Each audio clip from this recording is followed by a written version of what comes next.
Welcome to the Fruitful Faith Women on Mission podcast.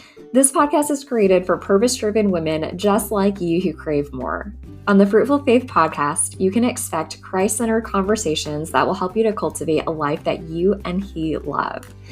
We'll be talking about topics that matter, topics that impact your everyday life. We'll talk about anything from how to transition with grace, to what to do when you're overwhelmed, to how to be content and joyful right where God's got you. It's going to be good. Let's dive on in. Hi, and welcome to the Fruitful Faith Women on Mission podcast. I'm so glad that you're here and you chose to tune in today. I'm Alexandra Capel. I'm a certified professional life coach for Christian women, for purpose-driven women who are just seeking to live a more intentional and Christ-centered life. So if that's you, you're in the right place. So today's episode topic, it actually comes from a past client. She was just saying some of the things that she might want to continue to focus on or work on or challenges.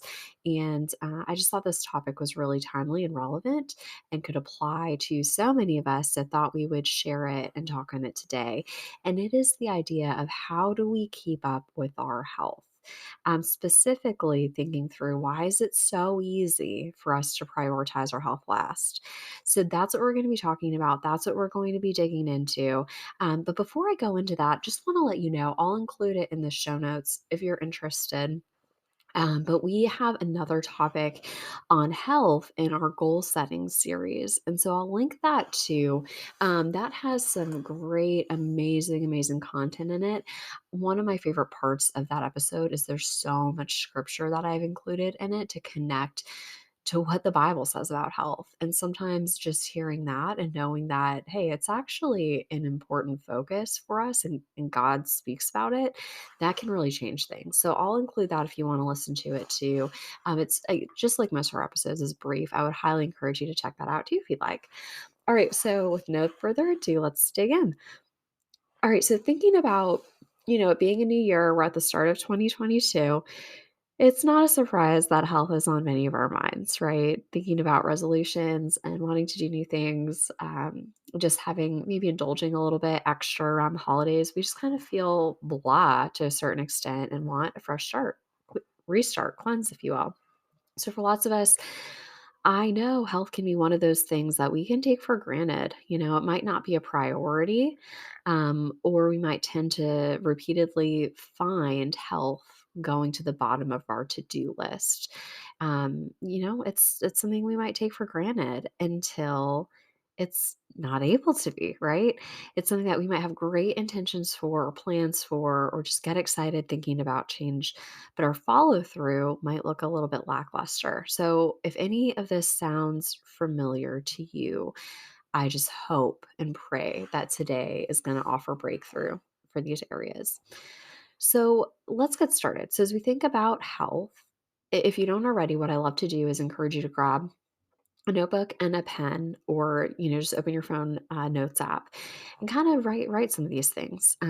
So much of coaching, it's important because it's action oriented, it's future focused.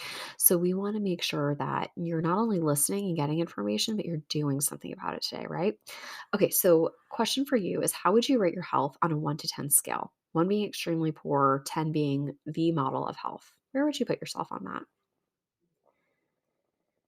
And then better yet, maybe getting more specific, how would you, let's say, rate your physical health on a 1 to 10 scale? What would that look like? What about your diet? What you eat, what you consume. Where would you place that? And then take a second to think, health can mean a lot of things, right? What about your mental or emotional health, let's say? Where does that fall on a 1 to 10 scale? So maybe even we've starting to cover some things right here. There's so many facets of health that we can consider, so many that actually really impact us, and we don't necessarily give these different areas the attention that they deserve because they can have a pretty big impact. So let's talk about that for a moment. So thinking big picture, taking it up, what does health mean to you? When you think of being at optimum health, what comes to mind? Is there one of these three areas that jump out? It might just be interesting to think about that. And as you define health, what does that even look like? And then think, hey, what might functioning at a 10 look like for you? Just think about that. Just spend some time, closing your eyes and envisioning what would life as a 10 health-wise look like? What would it feel like? When you're playing in that 10 space in health, how might your life change?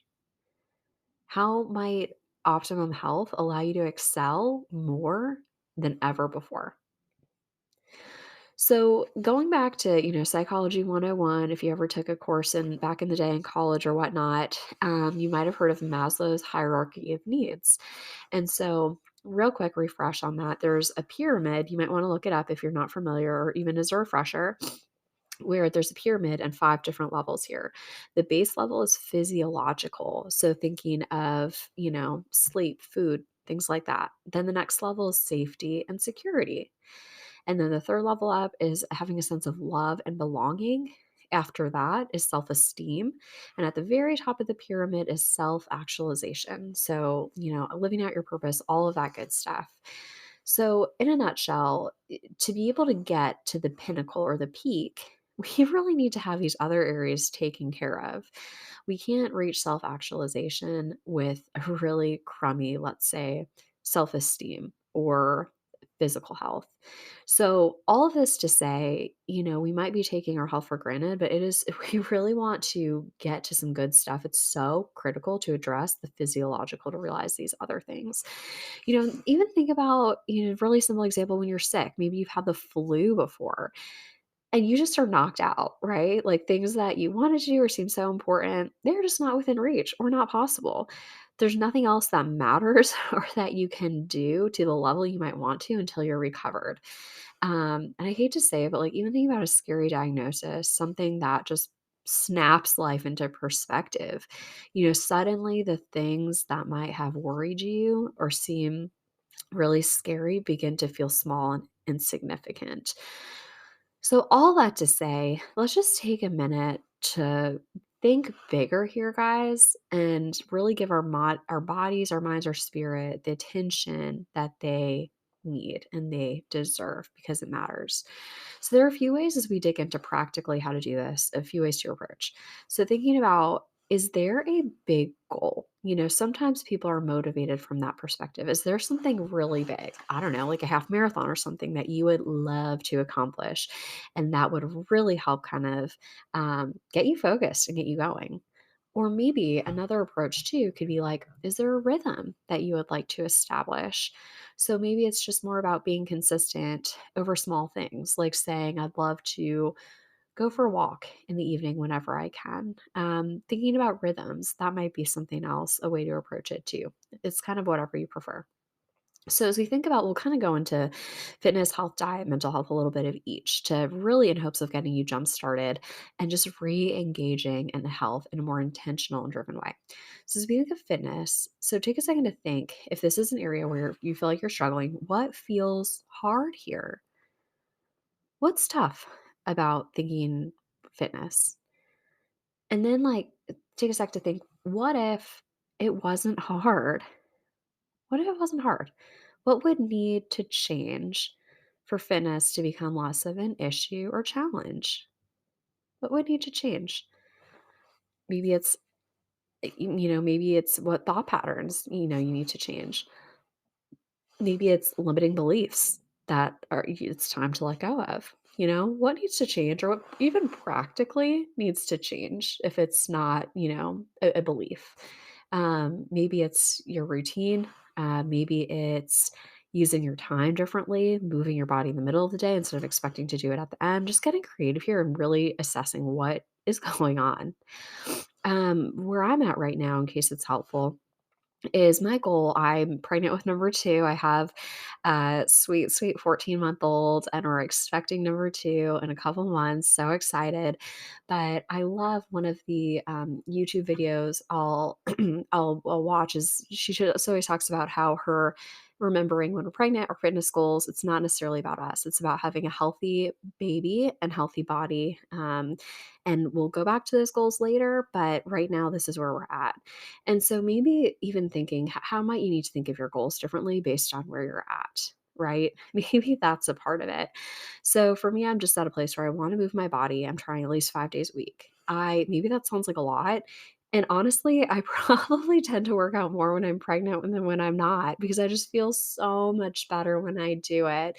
It's obviously nowhere, not even nowhere near. It's not as intense as what I would do when I'm not pregnant, but I physically and mentally feel like a different person when I do it. It is critical for me to move my body when I've got a baby in it.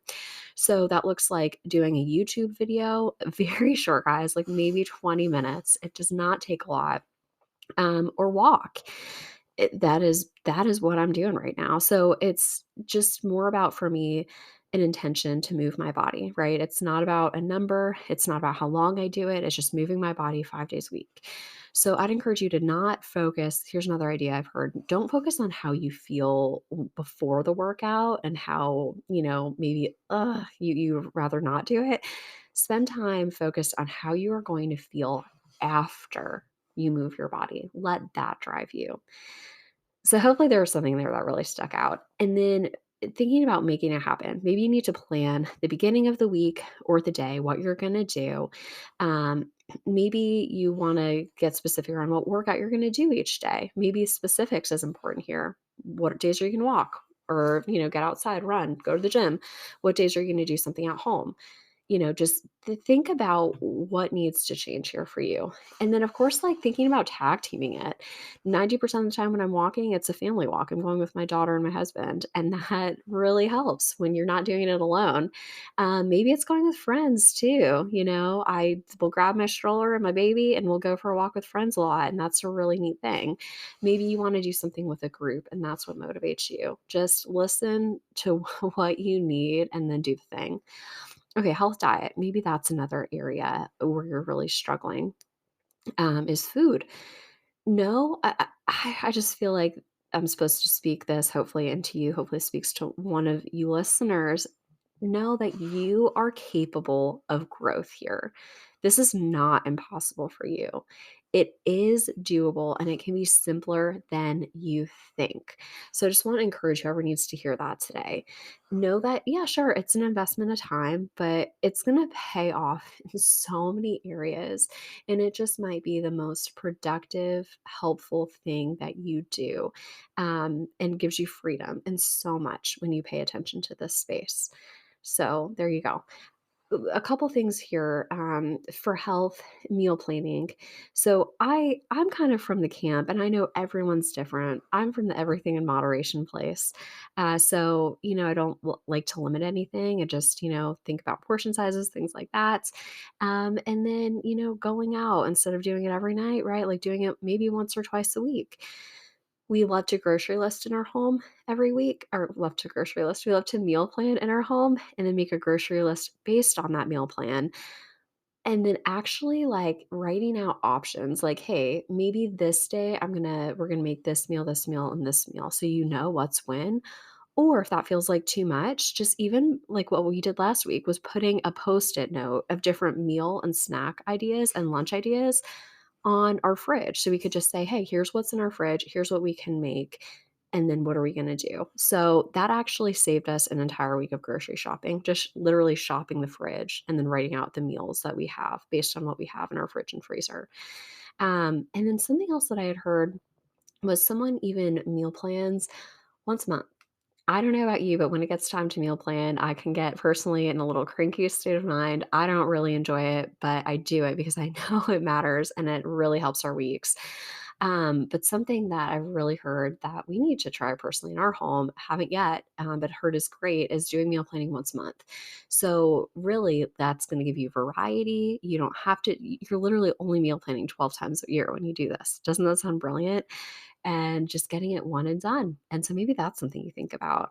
And then again, going back to this overall idea of diet, my encouragement here is just start with one thing, and maybe make a little change. Maybe it's going out to eat less. Maybe it's starting to meal plan. Maybe it is eating one vegetable a day. Like keep it simple and just add on. So for me, this one thing for so long, I was all about frozen meals.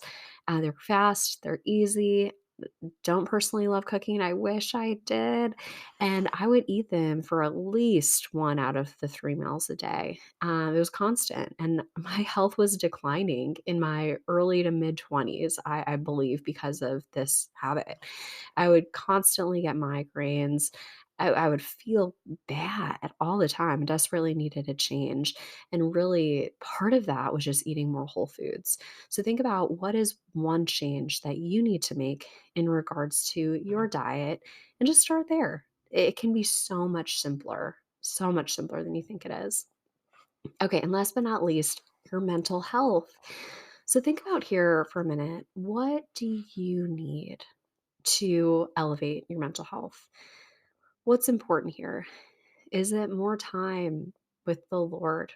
Is it more time sitting at his feet? Is it prayer? Is it scripture? Is it connection? I know with the pandemic and everything going on, a lot of us can feel really disconnected, and that's so hard. We're built for community, and maybe it's connection. Maybe you're recognizing you need professional help, and a counselor would be a blessing. Maybe you need more margin in your life and more space. You just feel like things are crammed in and you don't have room to breathe. So think about what is it you need. And then also think if where you're going continues, like your patterns, what's on the other side of that? So if you keep pushing and pushing and pushing, what might breaking look like and how far away could that be? That can be scary to think about, but hopefully it might be motivating too. Sometimes one of the elements of change management is that sometimes we need to feel pain in order to change. So take a second maybe to think about what might the pain be that could be coming if you don't take this seriously.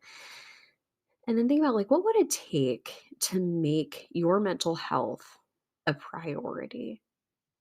Is it sharing your goals with someone? Is it designating a certain time of day to, give attention to it?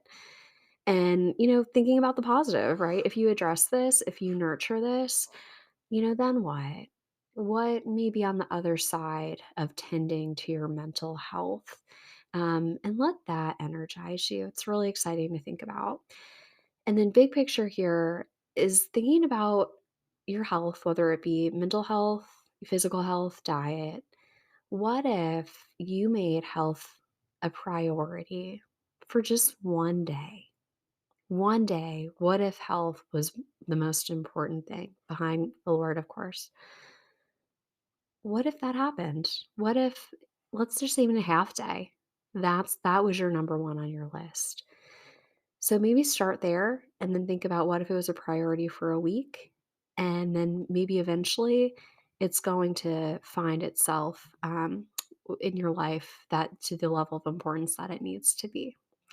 So I hope today was encouraging for you. I pray that there was a new idea or insight that really just lodged in your heart and that you are ready and you're energized and motivated to try, right? Our health is such a gift. And my hope for you is that you just steward it even better than before after tuning in.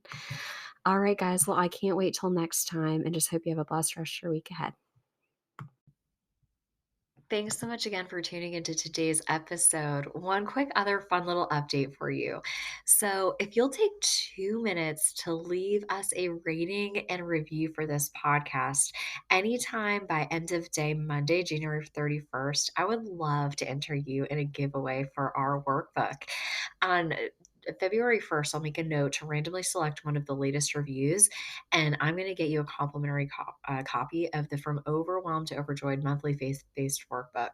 So, this workbook is amazing. It legitimately might be our favorite resource that we have at this time.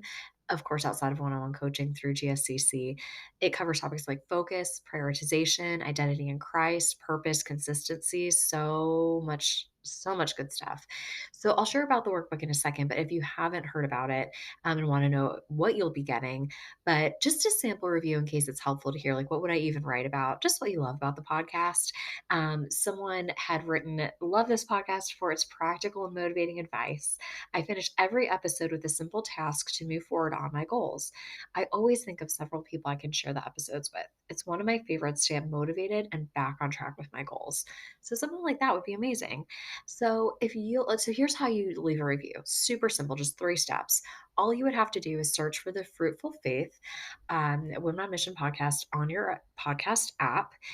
If you're doing this through iTunes, what you would just do is click the image when you see it after the search, and then just scroll down and you can leave us a rating and review. It's really, really easy to access. Again, do that anytime between Monday now and Monday, January 31st, and I'll announce the winner over on Instagram. So be sure to follow at Grace Based Christian Coaching on Instagram if you're not already. I can't wait to get this workbook in someone's hands. And it wanted to say a huge thank you if you've already left a review or if you're going to take a moment to do that right now.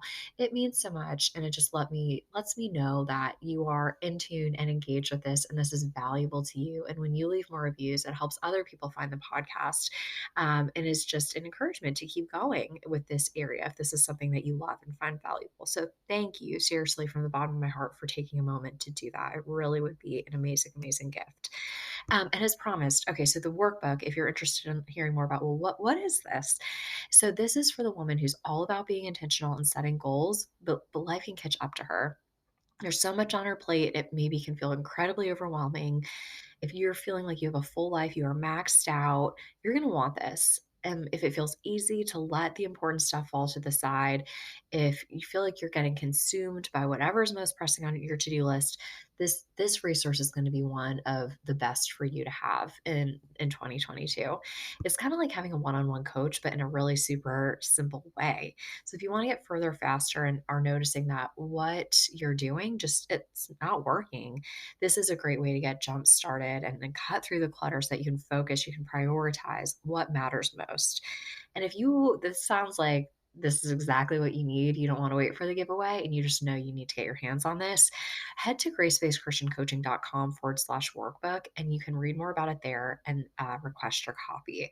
So I can't wait. Thank you so much for taking a moment again to write a quick review and leave a rating for us. It really, really is so helpful and such a gift. So thank you for doing that. Love chatting with you as always. Till next time.